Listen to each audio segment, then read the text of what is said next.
So let's get today's speaker sessions underway. And as we said earlier this week, Tapper EMEA's last cargo theft annual report shared intelligence on recorded cargo crimes in 56 countries across the EMEA region. Risks to high-value theft-targeted products are everywhere. And this morning we're joined by Steve Bacot, LandRisk Manager, and Kristian Bischof, Europe and Russia Analyst at Risk Intelligence, as they look at 3 high-risk European routes being impacted by cargo thefts right now. Steve and Kristian will look at the context on these criminal attacks, on supply chains, share statistics over 6 months, and discuss the outlook for cargo security.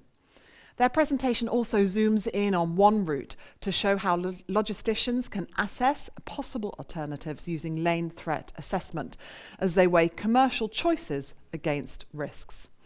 Gentlemen, thank you both so much for joining us today. And for all of our delegates, you can hear Steve and Kristian's presentation shortly.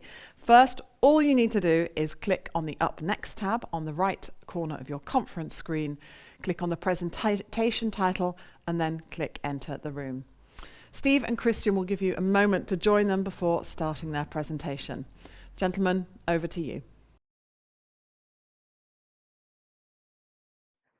Thank you for the introduction, Sam. And ladies and gentlemen, good morning and welcome. And thank you for joining us.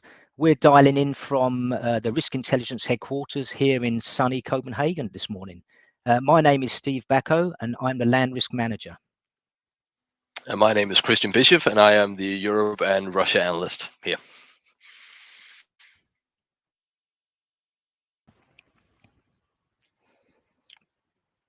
So guys, the aim of today's presentation is to provide you some examples of the changing threat profiles that you can encounter on European logistics routes. Now, we're going to also provide advice on how to prepare for and try and stay ahead of these threats. And we're not only covering the long distance shipments, but also the threats to some last mile deliveries in some cargo theft hotspots. Today, Kristian, he will focus on the threat actor, the criminal capabilities and the MOs being used, and I'll provide a snapshot of the main problem areas. So we have around 30 minutes presentation today, so it's an overview, a high-level view only. And obviously a big shout out to Tapper, because most of the cargo theft incident data we're referencing today is courtesy of Tapper, who we have an information sharing agreement with. The remainder we gather from our full-time team working here, trawling all open sources and adding additional incidents to the system. So without further delay, let's dive into the first route we're going to be looking at today.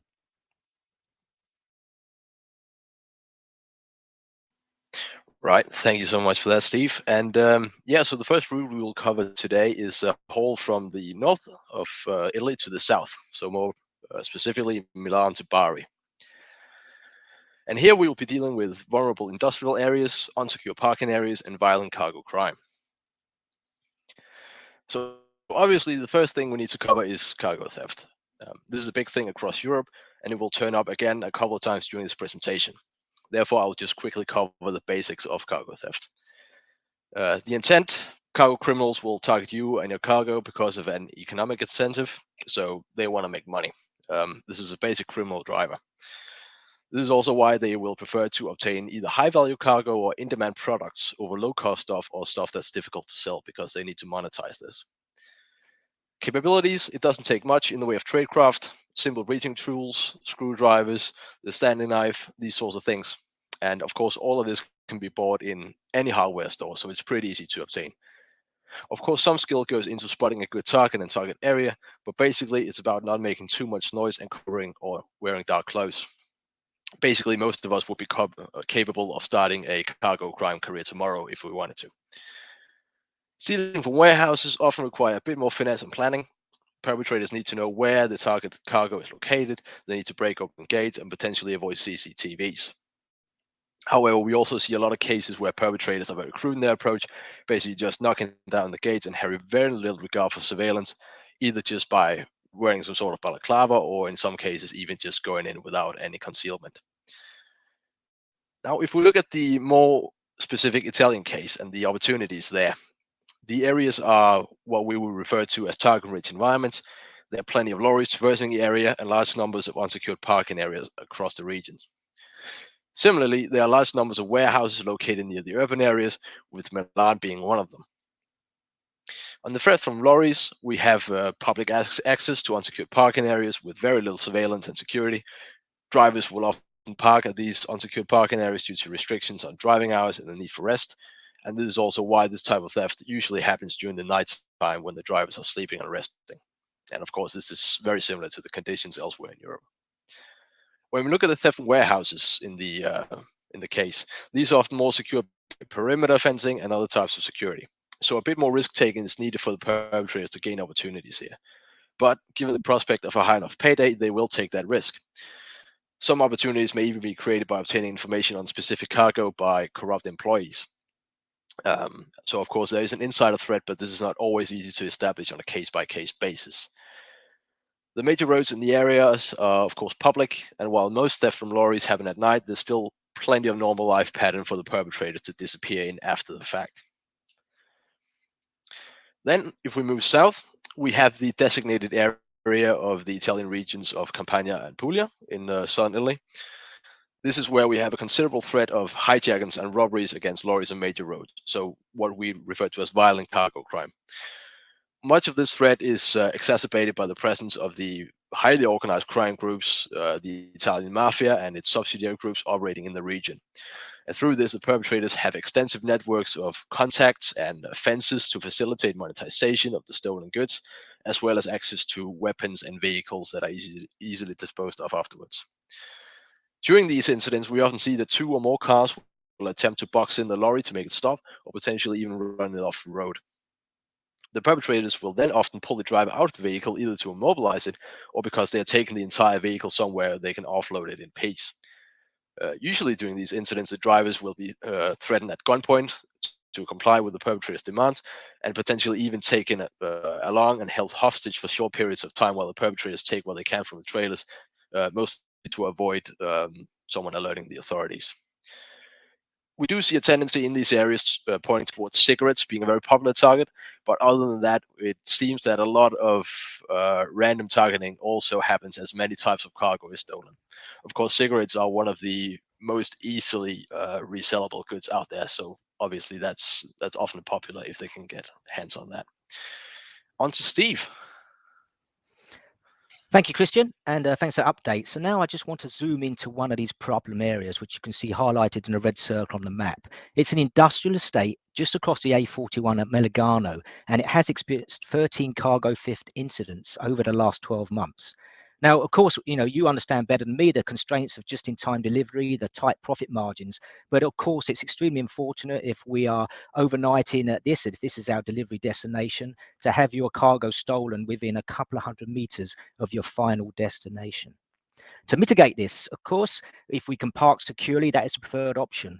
There is a depot parking facility, Auto Parco Fiorenzo in Milan, which isn't so far away. If that's not possible, of course, you can try and coordinate with a destination facility to avoid parking outside if the site has some security measures, but we realize that's not always possible. Can you stage your journey to arrive in daytime when the threat is reduced?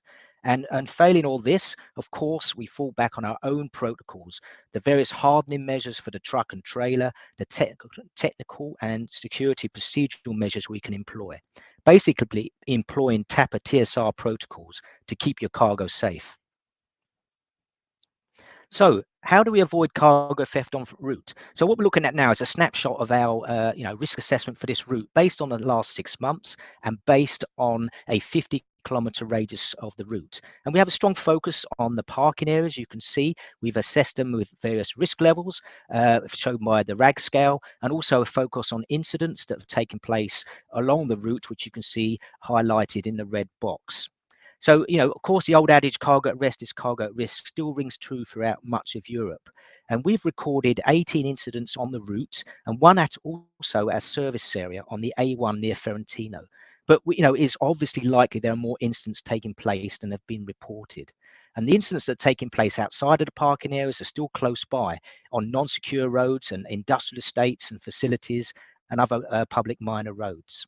The police have also arrested a local cargo theft gang operating in the area in the last 6 months. So the threat is very much out there. So as you can see from the screen, in our assessment, we believe we've got 4 low-risk parking sites that you could use on this route. And of course, they would be your plan A of where to park. There's some medium risk ones, which could be your plan B if there's no low risk parking sites in your area when you take your overnight stop. And of course, wherever possible, we want to try and avoid using the higher risk sites. So where to park?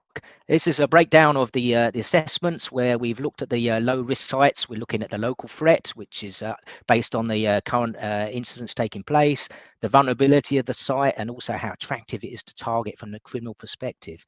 But these are our best case parking sites we recommend parking at en route. And as you can, ideally we would park at a site that's accredited by TAPA, maybe even SBORG or the new EU standard.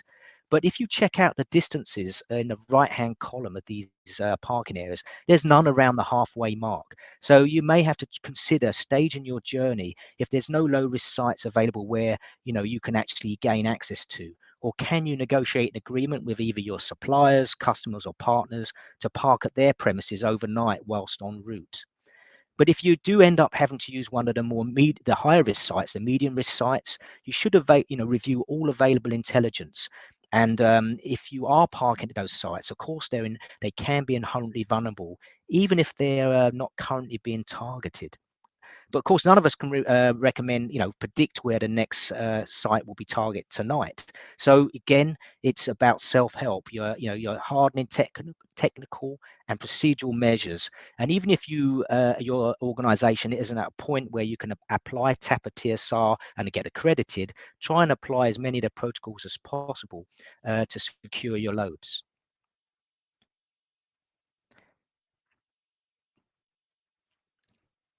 And then we move on to the next threat. As Kristian outlined, as we approach Barry, the threat changes dramatically and we face robbery hijacks by organized criminal gangs. Now, it can be hard to reduce the likelihood of an incident such as this if you must travel in the area. But, the whole process starts with our operational security and a need-to-know basis for the transport, particularly when you're moving high-value cargo. And this way you can avoid the insider threat in case you have a criminal element inside your organization passing on your transport information.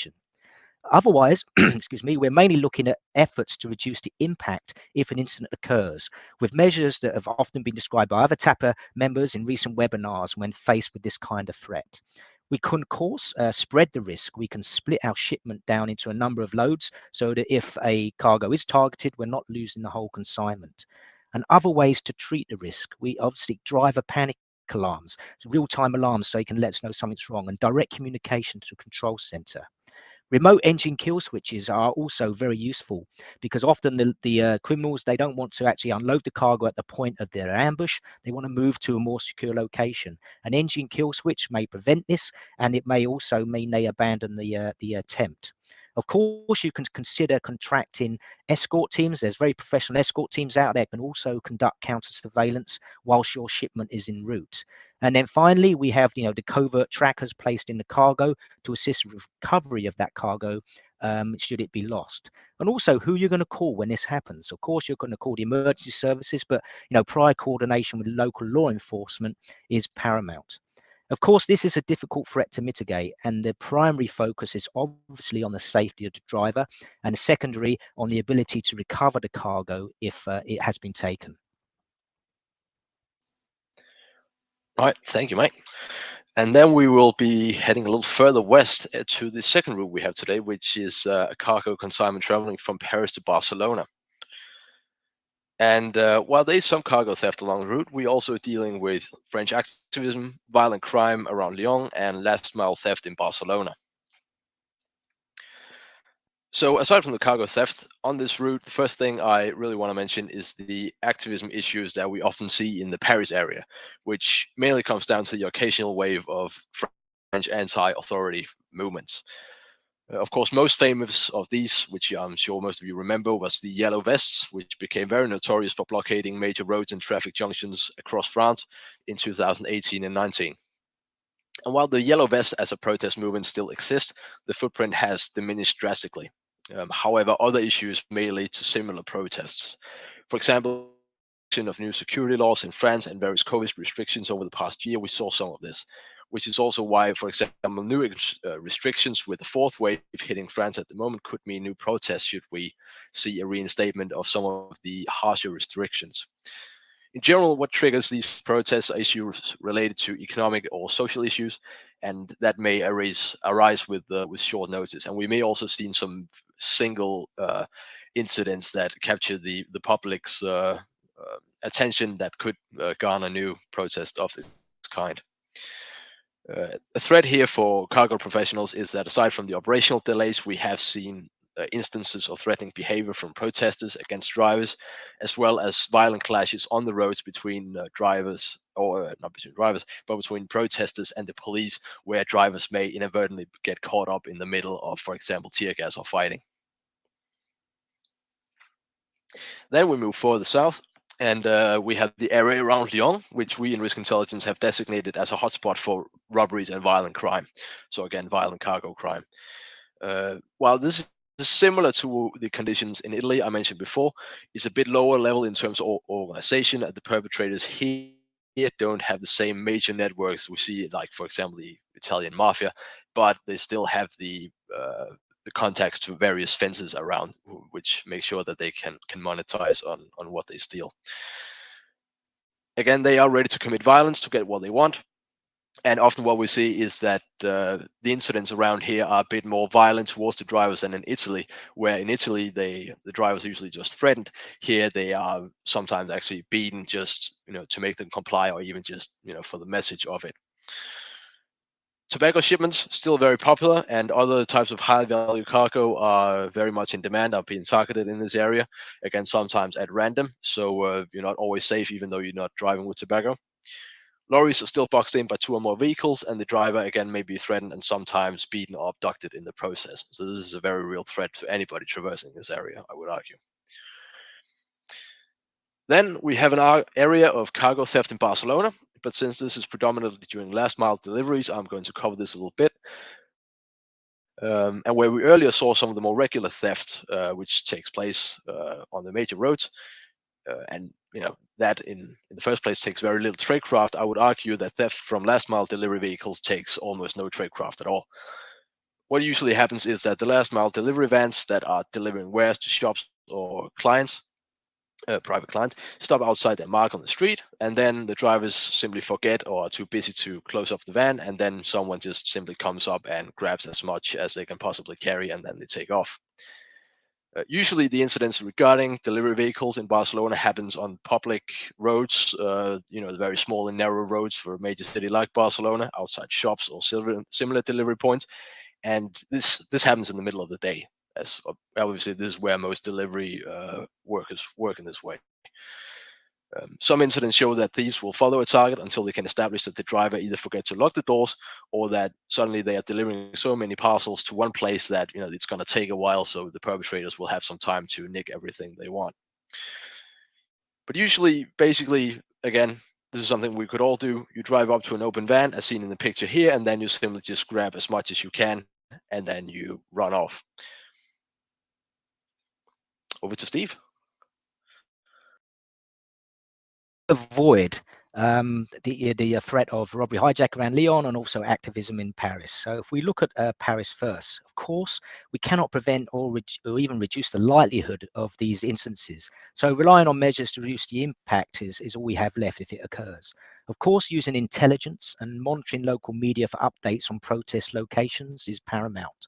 But also we need to be looking at our driver training, and it is essential to cover the procedures that they must implement if encountering a demonstration, or if the protesters are actually blockading a delivery pickup or a drop-off destination, to avoid any escalation taking place between the driver and the actual protesters.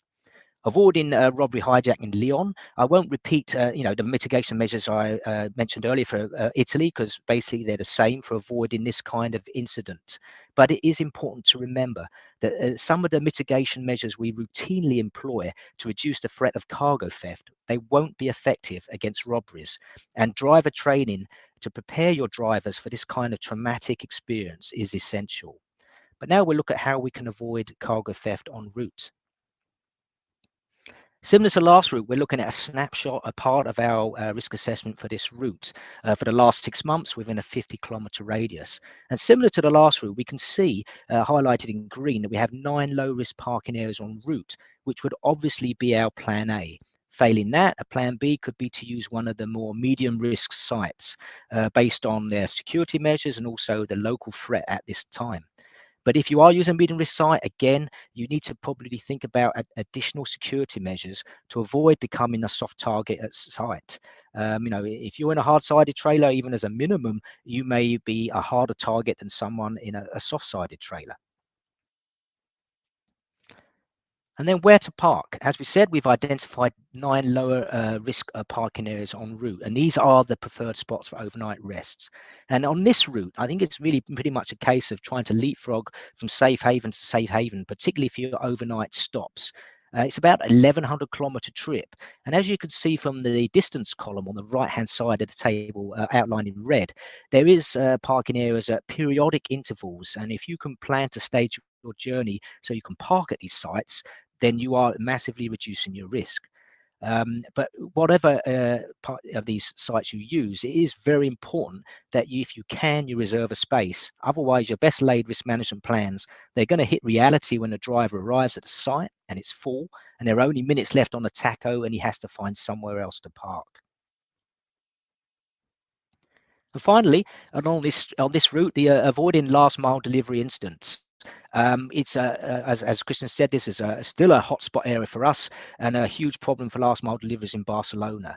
We do still see truck trailers at the non-secure parking areas on the AP7 motorway being targeted on the outskirts of the city. So if you're using these sites on the approach, they must be used with caution. But then when we get into the city centre itself for our last mile delivery carriers, combating the criminal tactics Kristian described, this is difficult. But we do know and we've seen that some of these incidents can be avoided, as we do read about drivers leaving the van doors unlocked because they feel pressured of time for their deliveries, sometimes even with the engine running, which then negates the need for any tradecraft to steal that vehicle. So, of course, enforcing driver procedures, but also providing situational awareness training. The use of slam locks will definitely aid with compliance to locking vehicles and saving time. You could consider the use of unmarked delivery vans, remote engine kills, which could still be useful if they do try to take the whole vehicle. And of course, direct comms between the driver and control tower, obviously for the driver's safety, but also to report incidents quickly, may help to reduce the impact of these incidents.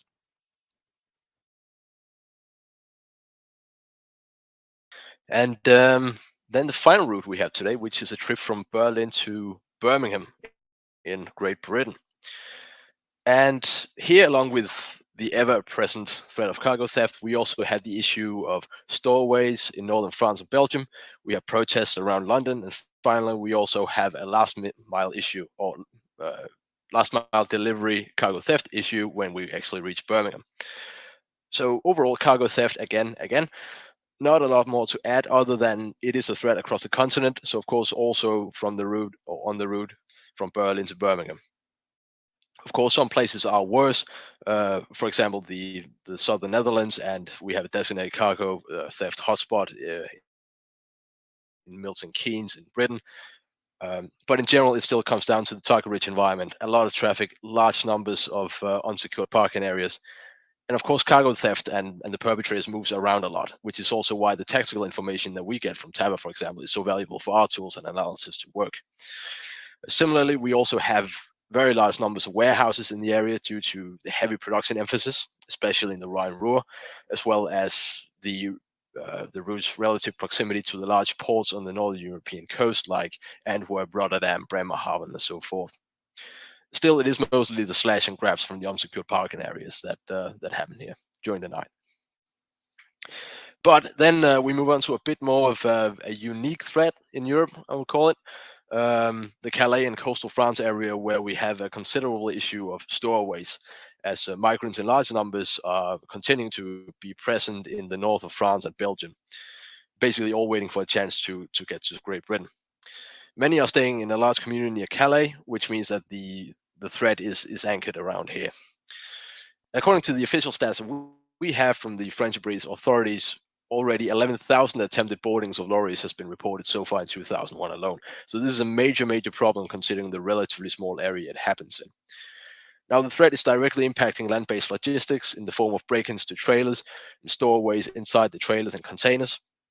The migrants here will commonly target lorries they believe are headed for the UK, either because they're a tractor or trailer carrying British license plates, or because of the proximity to the ferry ports or the lorry's direction of travel.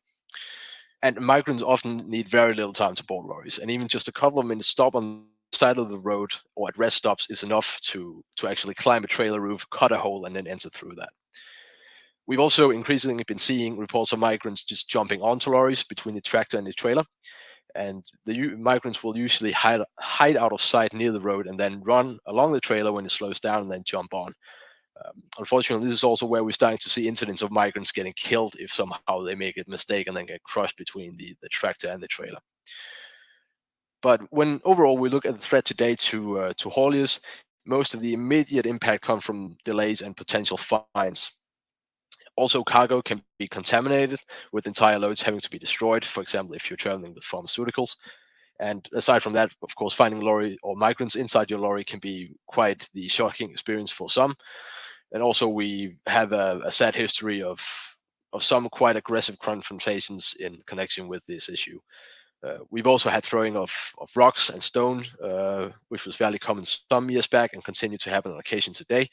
The last confirmed incident we have with intelligence is from 14th of May, where a driver had his windshield pelted so much it almost shattered, and 15 other lorries around the same area was also targeted. And this happened just outside the fortified section of the port of Calais, so just before you drive into the area that's fenced. We've also seen mobbings of lorries, like in the picture above, which cannot be ruled out, especially as long as we still have the large migrant presence in the area, and we also see an increase in coordination over social media. The same is true for like major incidents similar to the storming of the Calais ferry in 2019. There's, of course, also in these cases the possibility of clashes with police, as in November 2020, where the below pictures from, where police deployed large numbers and used tear gas along several kilometers of the N216, which leads to the Calais ferry. And basically a lot of lorry drivers was caught up in this. And for those of you who's never tried tear gas, it's not the greatest thing in the world.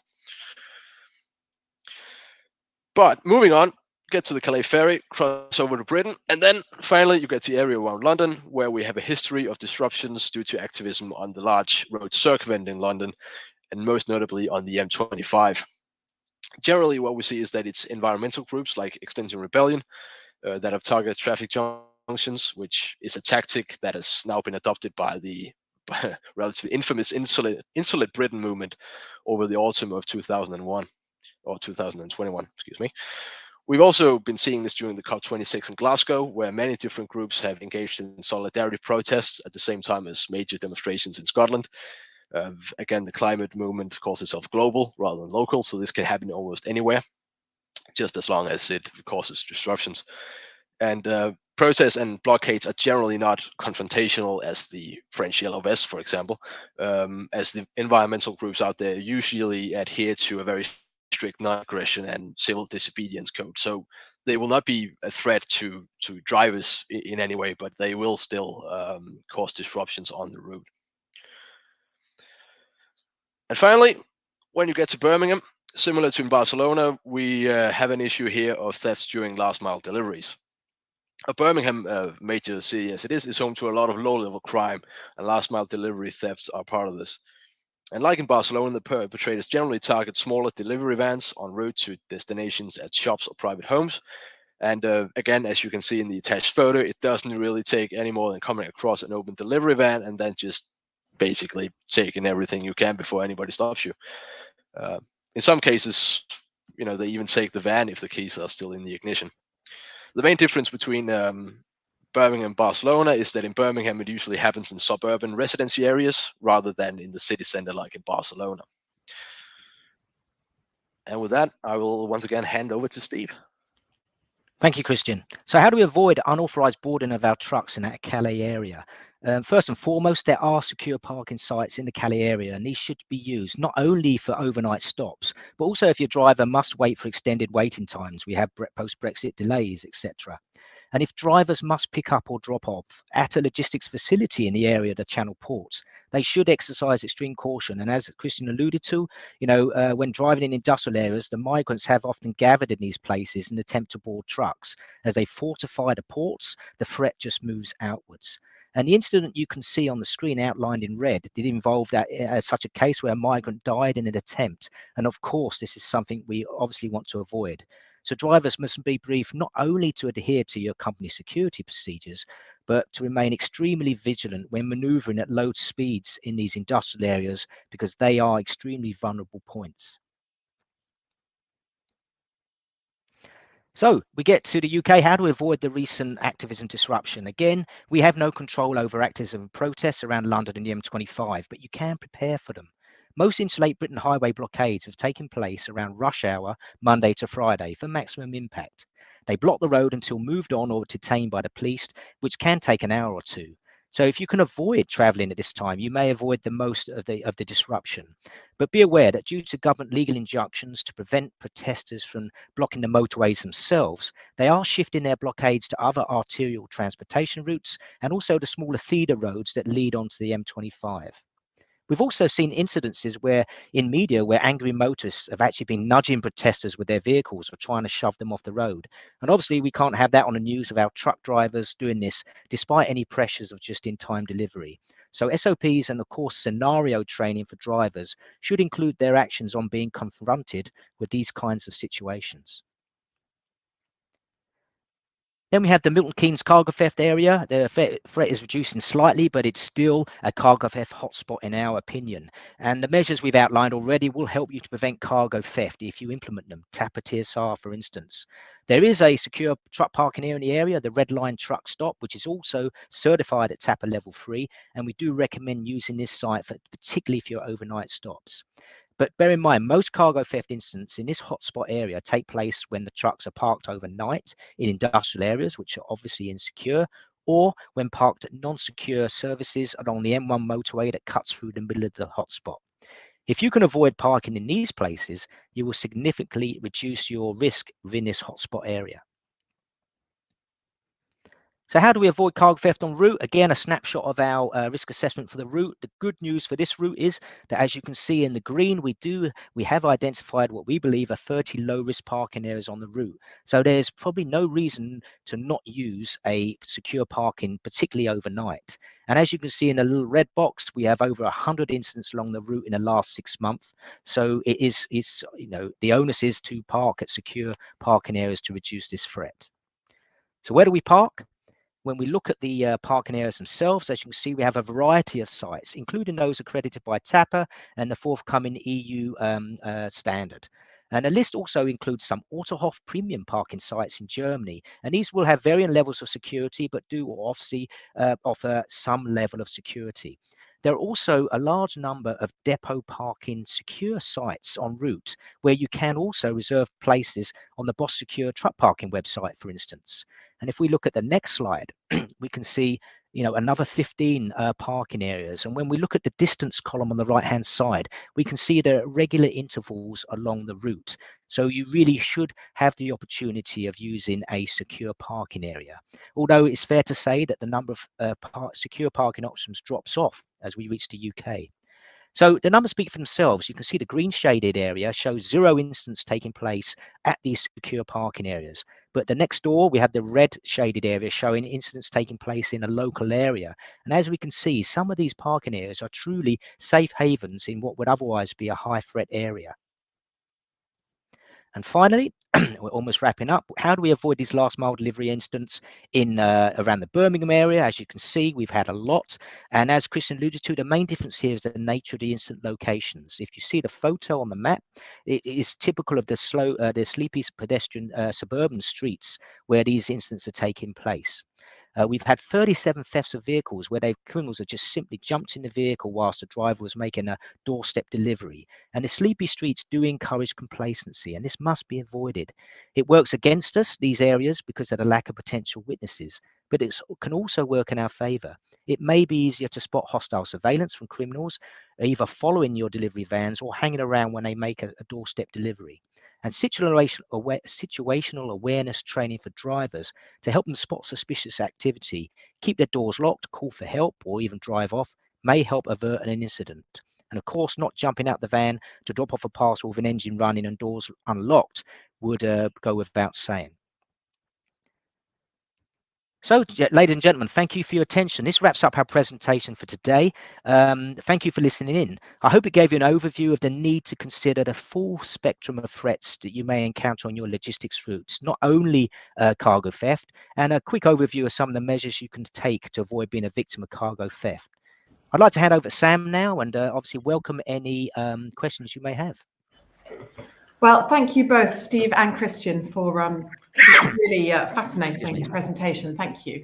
Now, we do have a number of questions that have come in. So maybe what I'll do is if I just pop those out there and one of you jumps on whichever one you would like to respond. And if the other one would like to follow up with something, please do that.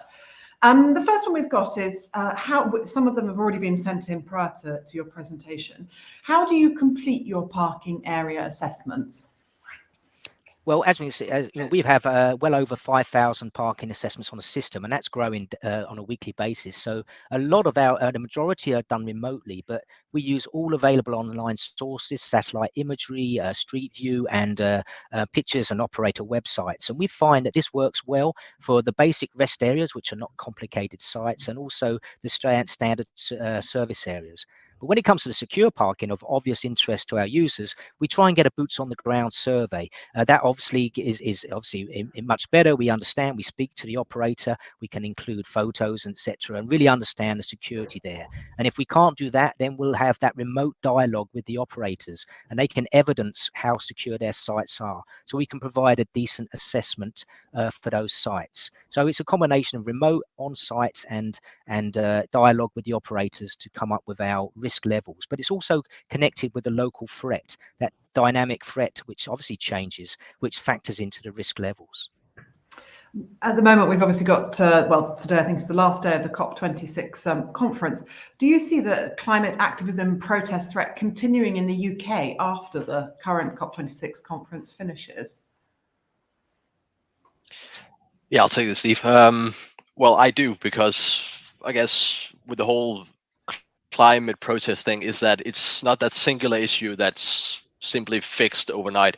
So this will be a movement that will continue for a very long time, I would say. And also sometimes we will see it in some ways that we didn't always predict. For example, the Insolite Britain, where at first when I heard about these guys, I thought that Insolite Britain had something to do with Insolite Britain against climate dangers or something, until I actually realized that they meant actually insulating houses, which I have to argue is a relatively niche protest area. Of course, it ties into the wider climate change thing, but of course, if the movements can grasp onto that and actually get a protest movement going the way that we've seen in Britain, then this will keep going for a long time, and for a wide range of subjects under the climate change or against climate change umbrella. Obviously, the situation, this is a question that's come in from one of our delegates today, the situation in Poland and Belarus is getting a lot of coverage at the moment. Do you foresee potential disruption risk associated to the Poland-Belarus migrant crisis that we're seeing at the moment? Yeah, I would say so. I mean, we've already seen border closures, like the major, it's called Kusnica or something like that. One of the major border crossings between Poland and Belarus, where all of these migrants are camped out at the moment, if you want to call it that. And of course, as long as this new migrant crisis on the European borders persists, there will be some issues. Of course, right now it's very flashpoint in the way that we have the authorities and we have military and police forces deployed on the border trying to contain this. But I mean, if these migrants don't really go anywhere and they stay on the eastern side in Belarus, this may be a new type of Calais jungle type situation where we potentially see stowaways traveling across the borders the same way as we see people trying to go from France to Britain, for example, because again, at some point right now it's very condensed, but it will spread out a little bit, and eventually it will turn into risks in other ways. So, for example, stowaways. So, yeah, I would say that we will probably see that in the future. Well, let me ask you a bit more generally about the Calais migrant situation. Is the threat of migrants boarding trucks around Calais, one of the delegates asked before the session, spreading to other channel ports? Yes, I mean, we've basically Northern France, Northern Europe, if it has a ferry connection to the UK, then there is a sort of threat. Again, we've designated the Calais area and the Belgian coastline as one of the main focal points, obviously, because the threat is anchored in Calais because of the large migrant community and the Eurotunnel and the large DFDS ferries going there.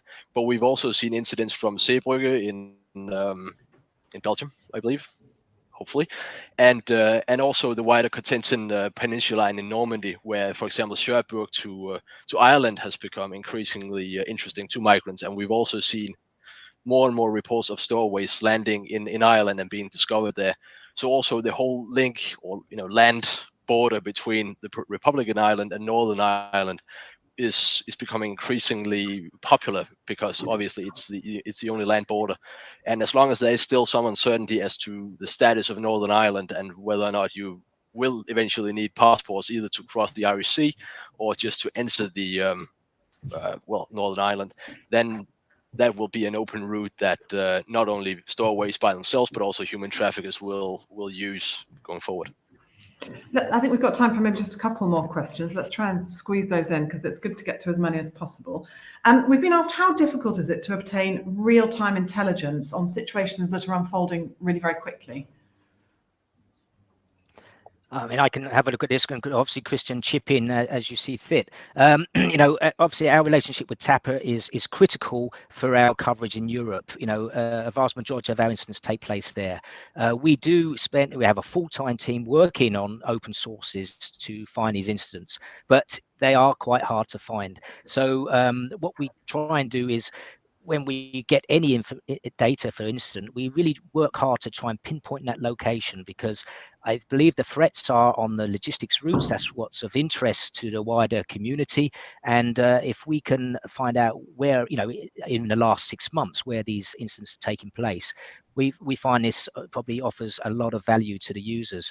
But as has been said by many other presenters, this is a very underreported issue, and we are working hard constantly to try and increase our sources for our reporting.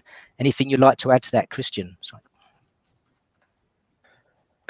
Well, not other than in risk intelligence, we have the duty watch that continually monitors all of the incidents that we get coming in, and then we as analysts we usually follow situations and analyze on the incidents. But we generally have a very, very wide ranging collection capability, and basically everything we get in, we filter all the noise and we extract the essence, so to speak.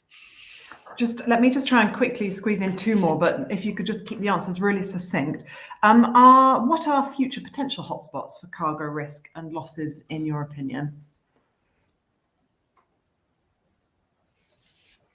Yeah, I can jump in there. I think we've got the existing ones, but for instance, the Birmingham area we talked about today, the threat has gone down slightly, but it's still there. So I can see the Birmingham area becoming a hotspot area. I think there's the usual suspects will continue to be the place. And again, when we see a spike in activity, we'll put that up. As you said, Belarus, it could be an option, because even though there's a wider geopolitical angle going on there, anything that causes disruption will lead to delays on trucks parking where they don't want to be parked. And then that's where the problem emerges. So, it's sometimes difficult to forecast, but by looking at what's taken place and trying to look ahead, we will be putting more and more hotspots and higher risk areas onto the system. Well, gentlemen, I think we will have to leave it there. But for all of our delegates watching, as you know, we will try and get to all of the unanswered questions in the next edition of the Vigilant magazine. Steve, Kristian, a really interesting, fascinating presentation. Thank you both so much. Thank you, guys. Thanks for listening in. Thank you for having us. Day.